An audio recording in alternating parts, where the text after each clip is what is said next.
السلام علیکم. زما نوم دی زید اقبال او تاسو ګورئ هاوس آف وزډم. لکه څنګه چې تاسو ته پته ده چې لاست ټایم تیره پیره موږ ګیشیس ایکسچینج شروع کړی و. موږ دا ویلي وو چې ګیشیس ایکسچینج څه ته وایي. ګیشیس ایکسچینج ریسپیریشن کې فرق څه دی، د هغې نه پس بیا موږ وایو چې ګیشیس ایکسچینج چې دی په بوټو کې څنګه کیږي. بیا موږ وایو چې په بوټو کې د هغې لپاره سیسټم نه دی خو سپیشلایز فورس دي چې د هغې په مدد سره ګیشیس ایکسچینج پروسس کیږي. د هغې نه پس بیا موږ سټارټ واغست چې د ګیشیس ایکسچینج دا عمل چې دی دا په ایډوانس ارګانیزم کې څنګه کیږي. د هغې نه پس بیا موږ سټارټ کو موږ وی چې په انسانانو کې د دې لپاره یو سیسټم پریزنټ دي، هغه سیسټم ته موږ وایو هیومن ریسپیریټري سیسټم. بیا موږ د هغه سیسټم حصې سټډي کول شروع کړو چې په هغې کې مختلفې حصې دي او د هر یو حصې خپل سپیسیفیک خپل خاص فنکشن دی. د ټول نه موږ اول وی نوز. موږ وی نوز هغه اولنۍ حصه ده چې هغه د ایکسټرنل انوایرمنټ نه موږ له ګیسز را اخلي او دغه ګیس چې دی دا فلټر کوي، وارم کوي او د دې نه ډسټ پارټیکل ریموو کوي.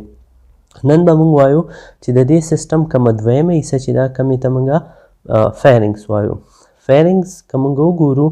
نو فیرنګس چې دی دا د نیزل کیویټي نه او د اورل کیویټي نه شاته پرزنټي که دا موږ وګورو دا زموږ سره نیزل کیویټي ده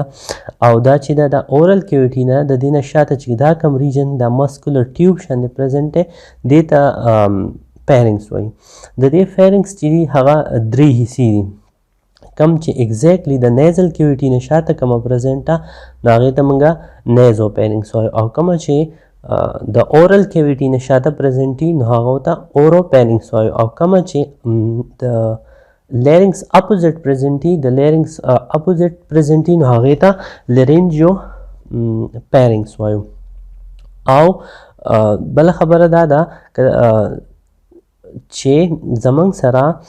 فیرنګس چې دی دا داسې حصه ده چې دا هم د ریسپیریټري سیسټم حصه ده او هم د ډایجسټیو سیسټم حصه ده. د دې وجې نه په دې کې چې کوم اپیتیلیل لیر پرزنټ دي نو هغه د بقایا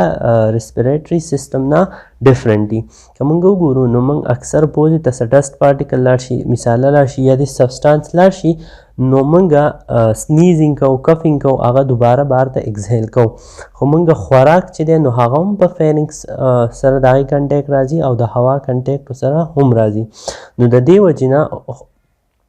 فیرنګس چې دی د هغې ریسپیریټري اپیتیلیم د بقایا ریسپیریټري سیسټم د اپیتیلیم نه ډفرنټ دی. که د دې لینت موږ وګورو نو دا اپروکسیمیټلی 13 سینټي میټر د دې دا لینت. زموږ د نیک ریجن چې کوم دی نو په دې کې 7 ورټیبرې پرزنټ دي او په دې لوکیشن چې کوم ورټیبرې پرزنټ دي نو هغې ته وایي سرویکل ورټیبرې. نو فیرنګس چې دی دا اپ ټو 6 سرویکل ورټیبرې پورې دا ایکسټینډ شوی او څنګه چې ما تاسو ته ووایي چې دا د فوډ او د ایر دواړو د موومنټ لپاره پاتوی ده، یوه لار ده. اوس که موږ وګورو نو دا فیرنګس چې دی دی په دوو حصو ته دوو اوپننګ ته کولاو شوی. یو ته زموږ سره فیرنګس اسوفیګس وایي او دوهمې حصې ته لیرنګس وایي. اسوفیګس چې دی نو هغه چې دی ایکسټینډ شوی دی سټمک ته کوم چې فوډ کیري کوي او لیرنګس چې دی دا ایکسټینډ شوی دی لنګ ته کوم چې ایر کیري کوي. اوس زموږ سره دا فیرنګس چې دی نو دا په یو مسلز باندې اټیچ یو کنیکټیو ټیشوز باندې اټیچ وي او په دې کې دوه ټایپس آف مسلز دي، یوې سرکولر مسلز او سیکنډ چې دی نو هغه یې لانګیچیوډنل مسلز. او دا مسلز چې دی نو دا زموږ سره د خوراک په سوالوینګ کې یعنې خوراک په تیرولو کې هیلپ کوي. ښه اوس چې کله د فیرنګس نه خوراک لاندې شي نو هغه بیا انولنټري شي. د فیرنګس پورې چې خوراک وي نو هغه زموږ په کنټرول کې موږ یې تیرولی شو په خپل مرضۍ باندې. ولنټري هر هغه ایکشن ته وایو کوم چې زموږ په مرضۍ مطابق کیږي. ښه د دې نه علاوه په دلته د نیزو فیرنګس او د اورو فیرنګس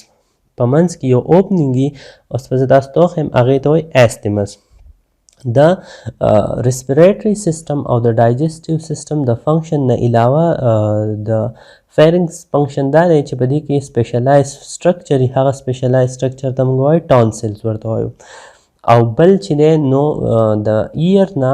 یو ټیوب راغلی هغې ته زموږ سره وایي یوسټیشین ټیوبز او د دې ټیوب او د ټانسلز چې دي هغه خپل فنکشن دي که دا تاسو وګورو دا حصه چې ده دې ته زموږ سره وایي ټانسلز د دې ټانسلز فنکشن دا دی چې بیسیکلی دا زموږ سره د موږ زموږ په باډي کې چې کوم سیسټم موږ ته امیونټي پرووایډ کوي نو د هغې سیلز چې دي هغه زموږ سره په دې ټانسلز کې ګرو کیږي میچور کیږي او سرټن ټایم په دې ټانسلز کې انفیکشنز هم کیږي چې هغې ته ټانسلایټس وایي او د هغې د وجې نه په څه کیسز کې دا ټانسلز چې دي دا د باډي نه بیا ریموو کوي نو ټانسلز بیسیکلی دا لیمفوایډ ټیشو دي چې دا زموږ سره هیلپ کوي زموږ سره په امیونټي پرووایډ کولو کې یعنې موږ د بیمارۍ نه بچ کولو کې دا هیلپ کوي دا سټرکچر چې دی دلته کې دا دې ته وایي یوله پښتو کې ورته موږ القۍ ژبۍ وایو د دې فنکشن دا دی چې کله موږ خوراک کوو نو دا شاته طرف ته بینډ شي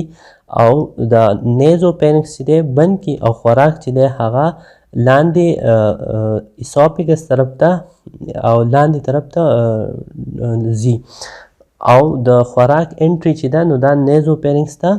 نه پرېږدي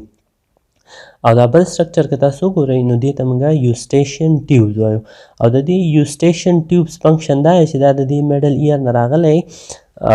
فیرنګس ته او دی زموږ سره پریشر چې دی هغه ایکولایز کوي اکثر که موږ وګورو موږ په څه هایټ باندې وخیږو یا ایروپلین کې ځو یا په یو جهاز کې ځو نو زموږ غوږونه اکثر موږ وایو بند شو نو د هغې وجه دا چې موږ څومره هم بره ځو نو پریشر کمیږي او په میډل ایر کې چې کوم ټمپینیک ممبرین نو هغه بار طرف ته انورټ کیږي آوټورډ طرف ته بلج کیږي نو د دغه کنډیشن نه بچ کولو لپاره یا د دې پریشر ایکولایز ساتلو لپاره نیچر دلته کې یو ټیوب جوړ کړی هغې ته وایي یوسټیشن ټیوب چې په دواړه سایډ باندې د ټمپینیک ممبرین پریشر ایکولی او بله په میډل ایر کې که څه سیکریشن وي نو دا یوسټیشن ټیوب چې دی هغه سیکریشن چې دی نو هغه هم ډرین کوي اکثر غوږونو باندې چا دړي نو ډراپ پکې وکړي نو هغه ټیسټ چې دی هغه موږ په مرۍ کې هم فیل کولی شو د هغې یوه وجه دا ده چې زموږ سره د ایر او د فیرنګس په منځ کې یوسټیشن ټیوب یو ډایرکټ کنیکشن دی Thank you.